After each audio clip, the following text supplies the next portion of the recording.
Qual é o seu nome? Oi, Dora, eu sou o Lucas. Quantos anos você tem? 18. Puxa, é muita coisa. É, pra você ver, Dora. Adivinha? O quê? É hora da história. Bora! Fim de ler um livro muito legal? Um livro? Eu quero! Lê botas, lê botas. Tá na minha mochila.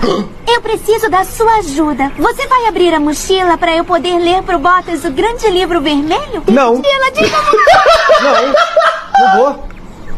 mais alto. Mochila!